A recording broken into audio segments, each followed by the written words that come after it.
எல்லாருக்கும் வணக்கம். நம்ம ஷோய இன்றைக்கி அம்மாவோட பகுத்தறிவாளர் இயக்கம், அதாவது பாகம் 8 வாழ்வும் வாக்கும் புக்கிலிருந்து பாகம் 8 பகுத்தறிவாளர் இயக்கம். பகுத்தறிவாளர்னா நாஸ்திகர்களை சொல்கிறாங்க. ஸோ பகுத்தறிவாளர் சங்கம் ஒன்றை கிராம செல்வந்தர்கள் ஏற்படுத்தினார்கள். அந்த சங்கத்திற்கு குருட்டு நம்பிக்கைகளை அகற்றும் குழு என்று பெயரிட்டனர். இது நாஸ்திகர்கள் இயக்கம் என்றும் அழைக்கப்பட்டது. சுதாமணிக்கு வரும் தெய்வீக நிலைக்கு முற்றுப்புள்ளி வைக்கும் நோக்கத்துடன் கடற்கரையில் அமைந்துள்ள 13 கிராமங்களை சேர்ந்த சுமார் 1000 இளைஞர்களை இச்சங்கத்தின் அங்கத்தினராக்கினர். கிராமத்தினருக்கு பாவ தரிசனத்தில் நம்பிக்கை இருந்தது. சிறுவயது முதலே சுதாமணியின் மீது அன்பும் மதிப்பும் இருந்தது. ஆனால் கிராமத்தினருக்கும் சுகுணானந்தருக்கும் இடையே வெறுப்பு வளர்ந்தது. அவர்களிடம் வம்புக்கு செல்ல வேண்டாம் என்று அம்மா கூறியதையும் பொருட்படுத்தாமல் சென்ற காரணத்தினால் வெறுப்பு இன்னும் அதிகரித்தது. அவர்கள் சுதாமணிக்கு எதிராக குரல் எழுப்பி சுதாமணியை பற்றி அவதூறான செய்திகளை நோட்டீஸாக வெளியிட்டனர். அப்படியே நின்று விடாமல் அவர்களுடைய எண்ணம் முழுவதும் எப்படியாவது சுதாமணியின் பெயரை மங்க செய்து பாவ தரிசனத்தை முடிவுக்கு கொண்டு வர வேண்டும் என்பதாகும். அவர்கள் காவல் நிலையத்துக்கு சென்று பக்தி என்ற போர்வையில் சுதாமணியும் சுகுணானந்தரும் மக்களை ஏமாற்றி வருவதாக கூறினர். இதனால் காவலர்கள் அங்கு வந்தனர். அம்மாவிடம் விசாரித்த போது, அம்மா, என்னை காவல் நிலையத்துக்கு கொண்டு போனால் பேருதவியாக இருக்கும். வீட்டாரும் ஊராரும் செய்கின்ற தொந்தரவினால் இங்கு என்னால் தியானிக்க முடியவில்லை. சிறைச்சாலையில் தொல்லையின்றி தியானிக்கலாம். கடவுளின் விருப்பம் இதுவெனில் அப்படியே நடக்கட்டும் என்று சொல்லிவிட்டு தமது 2 கரங்களையும் காவலர் முன்னிட்டினார். அவரது உறுதியும் கள்ளங்கபடமற்ற முறையில் சூழ்நிலையை எதிர்கொண்ட விதமும் காவலர்களை கவர்ந்தன. இவரை பற்றிய அவதூறு கூறுகிறார்கள் என்று வியந்த அவர்கள் திரும்பி சென்றார்கள். இந்நிகழ்ச்சியால் அம்மாவின் உள்ளத்தில் எழுந்த உணர்வு பாடலாக வெளிப்பட்டது. ஒரு நாள் மாலை பஜனை நடந்து கொண்டிருந்த போது மற்றொரு காவல்துறை அதிகாரி வந்தார். சங்கத்தினர் காவல்துறை மேலதிகாரிகளுக்கு விசாரணைக்கு சென்ற காவலர்கள் முறையாக விசாரிக்கவில்லை என்று புகார் செய்ததால் அந்த புகாரை விசாரிக்கவே அவர் வந்தார். அங்கு நிலவிய தெய்வீக சூழ்நிலையை கண்ட அதிகாரியால் எந்த தவறையும் கண்டுபிடிக்க முடியவில்லை. அவரும் ஒரு வார்த்தை கூட பேசாமல் திரும்பி சென்றார். சங்கத்தினரின் முயற்சி மேலும் தொடர்ந்தது. பாவ தரிசனத்தை முடிவுக்கு கொண்டு வர வேண்டும் என்ற தங்கள் எண்ணத்தை நிறைவேற்ற அவர்கள் நேரடியான நடவடிக்கையில் இறங்க தீர்மானித்தார்கள். அவர்களது அடுத்த திட்டம் சிறுகுழுவாக இடமண்ணில் சென்று பாவ தரிசனம் அளிக்கும் சுதாமணியை கட்டிப்பிடிப்பது என்பதாகும். இவ்வாறு செய்வதால் சுதாமணியின் பெயருக்கு களங்கம் ஏற்படுத்துவதோடு அவர் அளித்து வரும் பாவ தரிசனமும் பொருளற்றதாகிவிடும் என்று அவர்கள் எண்ணினார்கள். தாங்கள் செய்ய போகும் முயற்சியை நினைத்து பெருமைப்பட்டபடி திட்டப்படி அவர்கள் பாவ தரிசனம் நடைபெறும் இடமன்னர் இல்லத்துக்கு வந்தனர். ஆனால் தெய்வீக நிலையில் இருந்த சுதாமணியை நெருங்கும் தைரியம் யாருக்கும் வரவில்லை. எனவே சங்கத்தினர் துர்மந்திரவாதத்தில் திறமை மிக்க ஒரு மந்திரவாதியை அணுகினார்கள். அவன் நல்ல பாம்பை சொட்டு பொசுக்கி அதில் கிடைத்த சாம்பலை மந்திரித்து எடுத்து சுதாமணிக்கு கொடுத்தான். அந்த சாம்பலை பூசிக்கொள்பவர்கள் இறந்து விடுவார். அதை கையில் வாங்குபவர்கள் கூட தீய விளைவுகளை சந்திக்க நேரிடும். இவற்றையெல்லாம் நன்கு அறிந்த சுதாமணி மந்திரவாதிக்கு எதிரிலேயே அந்த சாம்பலை எடுத்து உடலில் பூசிக்கொண்டார். இவ்வுடல் இந்த சாம்பலால் அழிய வேண்டுமெனில் அழியட்டும். இதுதான் இறைவனின் விருப்பம் என்றால் இதிலிருந்து யாரால் தப்ப முடியும் என்று தமக்குள் நினைத்து கொண்டார். சாம்பலை பூசிக்கொண்டதால் ஏற்படும் விளைவை காண மந்திரவாதி வெகு நேரம் காத்திருந்தான்.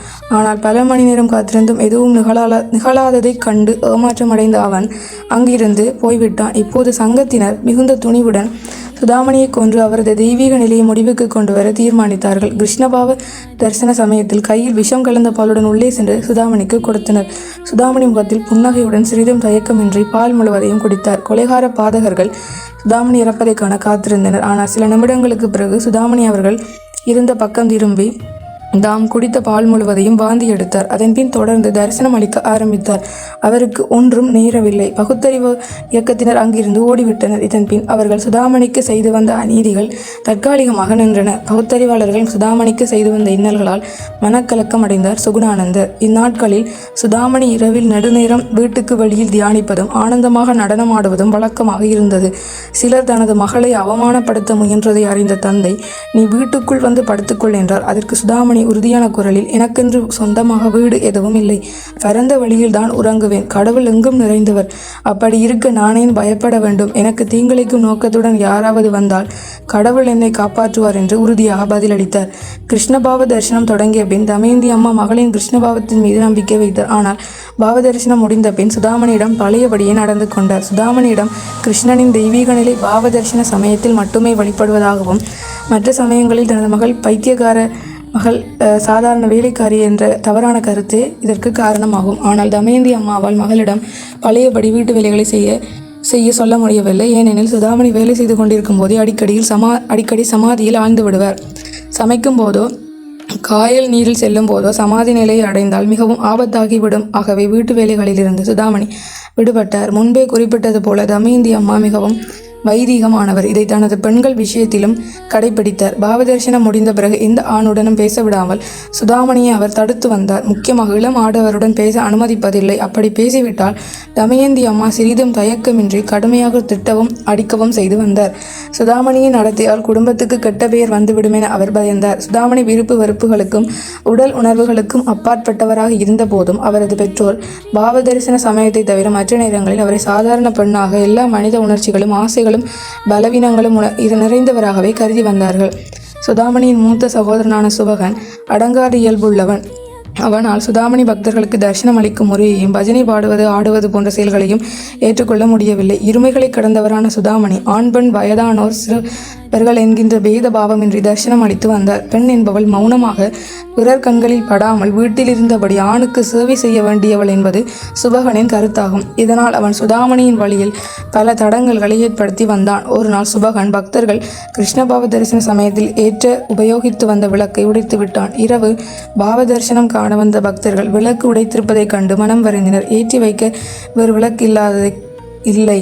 அவர்களது வாடிய முகத்தை கண்ட சுதாமணி கடற்கரைக்கு சென்று கிளிஞ்சல்களை எடுத்து கொண்டு வருமாறு கூறும் பொழுது அவர்களும் அவ்வாறு செய்தனர். பகல் விளக்கு திரியிடுவது போல் அக்கிளிஞ்சல்களை திரியிடுமாறு சுதாமணி கூற அவ்விதமே செய்தனர். பின்னர் நடக்க இயலாத சம்பவம் நடந்தது. ஒரு துளி எண்ணெய் கூட விடாமல் வெறும் திரி மட்டுமிடப்பட்ட கிளிஞ்சல்கள் பாவ தரிசனம் முடியும் வரை அணையாமல் எரிந்தன.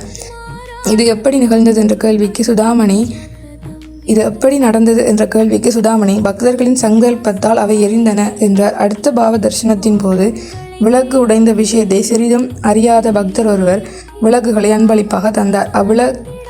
அவ்விதம் அளித்ததன் காரணத்தை கேட்ட பொழுது விளக்குகளை கொண்டு வருமாறு கனவு கண்டதாக அவர் கூறினார். ஒரு நாள் சுதாமணி அருகிலுள்ள ஒரு வீட்டுக்கு போய்விட்டு திரும்பி வந்து கொண்டிருந்தார். வழியில் ஒரு வசதியான மீனவனும் அவனது நண்பர்களும் நின்று கொண்டிருந்தனர். சுதாமணியை பார்த்ததும் அவன், இவளை பாருங்கள், இவள் ஒரு பைத்தியம். இவள் தன்னை கண்ணனாக நினைத்து கொண்டு ஆடிப்பாடி அலைகிறாள். இதைப்போல் முட்டாள்தனம் உண்டா? இது ஒரு வகை மனநோய். திருமணமானால் இந்த நோய் குணமாகிவிடும் என்றான். உடனிருந்த நண்பர்கள் வாய்விட்டு சிரித்தனர். மீனவன் தொடர்ந்த அகங்காரத்துடன், அதற்கு பணம் தேவை என்றால் சுகுணானந்தருக்கு நான் 2000 ரூபாய் கடனாக தருகிறேன் இன்று அவரிடம் நான் இதை சொல்லப் போகிறேன் என்று கூறினான். சுதாமணி எதிர்த்து ஒரு வார்த்தை கூட பேசவில்லை. வீடு வந்து சேர்ந்த அவர் பூஜை அறைக்குள் போய் கதவை பூட்டி கொண்டார். கண்ணா, அவர்கள் சொல்வதை நீ கேட்கவில்லையா? என்னை பைத்தியம் என்று சொல்கிறார்கள். உன் அழகையும் அருளையும் அறியாத அவர்கள் லௌகீகமாக பேசுவதை கேட்டாயா? அடைக்கலம் அடைந்தவரை காப்பவனை நீ என்னை கைவிட்டு விட்டாயா? அதுதான் உண்மை என்றால் எனது அவல நிலையை காணும் யார்தான் உன்னை வணங்குவார்கள்? உன்னை எண்ணி வடித்த கண்ணீருக்கு இதுதான் பலனா? என் அன்பும் பக்தியும் பைத்தியமா?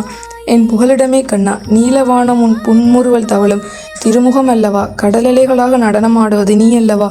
காலையில் ஒலிக்கும் பறவைகளின் கானம் உனது குழலிசை அல்லவா? இவ்விதம் பிரார்த்தித்து அவர் தம்மை மறந்து தரையில் வீழ்ந்தார். இதற்கிடையில் அம்மீனவன் கடற்கரைக்கு சென்று சொந்த படகில் தனது ஆட்களுடன் மீன் பிடிக்க புறப்பட்டான். அன்று நிறைய மீன்கள் கிடைத்தன.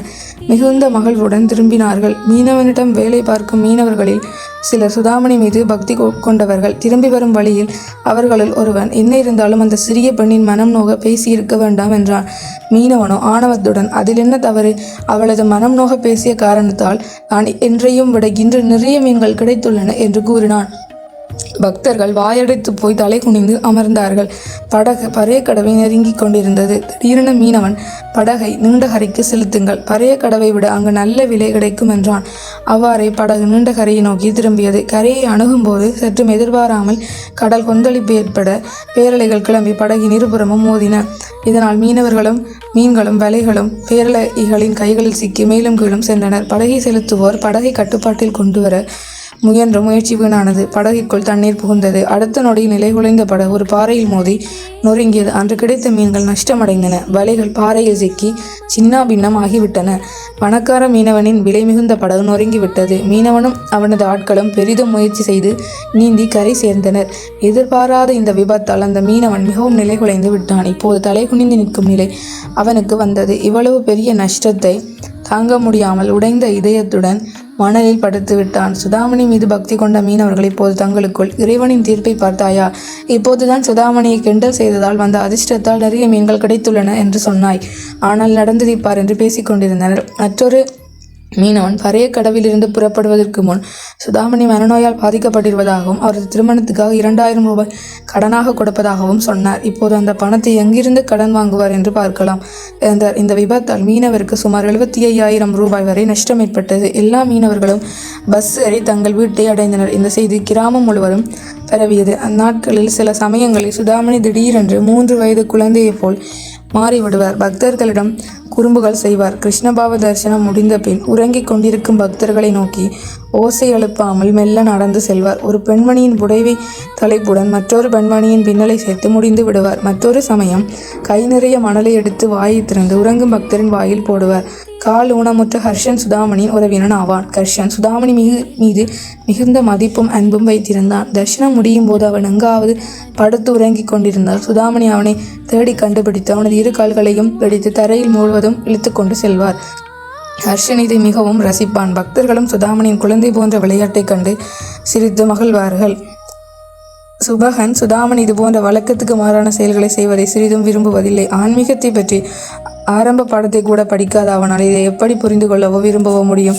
சுதாமணி தமது இதுபோன்ற விசித்திரமான செயல்களுக்கு பின்வருமாறு காரணம் சொல்வார். என் மனம் எப்போதும் மெய்ப்பொருளில் நிலைத்துவிட தயாராக இருக்கிறது. நான் எப்போதும் அதை கீழே கொண்டு வர முயற்சி செய்கிறேன். அப்போதுதான் என்னால் துன்பத்தில் வாடும் மனித சமுதாயத்துக்கு சேவை செய்ய முடியும். அதனால்தான் இதுபோன்ற விளையாட்டுகளில் ஈடுபடுகிறேன். இதனால் என்னால் பக்தர்களின் மீது எந்தவித பற்றும் அன்றி மனதை நிலைநிறுத்த முடிகின்றது. அதாவது அம்மா தனக்கு வர்ற உணர்வுகளை அம்மா வெளிப்படுத்துவாங்க. இப்போ குழந்தை மாதிரினா குழந்தை மாதிரி உன்னை வெளிப்படுத்துவாங்க. ஆனால் நாங்கள் அப்படி இல்லை. நாங்கள் பப்ளிக் அப்படின்னு பார்த்து உணர்வுகளை வெளிக்காட்ட மாட்டோம். இப்போ கிருஷ்ணாடு கத்தோன்னு தோணுச்சுன்னா மற்றவங்க நம்மளை பைத்தியம் அப்படின்னு நினைச்சிருவாங்களோன்ட்டு நாங்கள் அந்த உணர்வை வெளிப்படுத்த மாட்டோம். ஸோ நம்மளுக்கு வர்ற உணர்வுகளை நாங்கள் சரியாக வெளிப்படுத்துறதில்லை. இப்போது சின்ன வயசில் விளையாடின விளையாட்டு விளையாடணும் இப்போ பெரிய ஆளான அப்புறம் தோணுச்சுன்னா கூட நாங்கள் அதை செய்ய மாட்டோம். ஏன்னா மற்றவங்க நம்மளை பெரியாக்கள் ஏதாவது கிண்டலாக சொல்லிடுவாங்களோன்னு நம்ம வர்ற உணர்வை கட்டுப்படுத்துகிறோம். ஸோ அம்மா அப்படி இல்லை. அம்மா விளையாடணும் தோணுச்சுன்னா விளையாடுவாங்க, சிரிக்கணும்னு தோணுச்சுன்னா சிரிப்பாங்க. ஸோ அப்படி நம்மளுக்கு வர்ற உணர்வுகளை அம்மா வெளிப்படுத்துவாங்க. கரெக்டாக அந்த டைமில் வெளிப்படுத்திடுவாங்க. ஆனால் நாம் அப்படி இல்லை. நம்ம அதை கண்ட்ரோல் பண்ணி வச்சுருக்கோம். ஸோ அப்படி இல்லாமல் நம்ம வெளிப்படுத்தணும். ஆனால் அதை தான் அம்மா இப்போ சொல்கிறாங்க. அம்மாவோட விஷயத்தில் சொல்கிறாங்க. ஓகே, நம சிவாய. இதோட பாகம் மட்டும் முடியுது. வாழ்க வளமுடன்.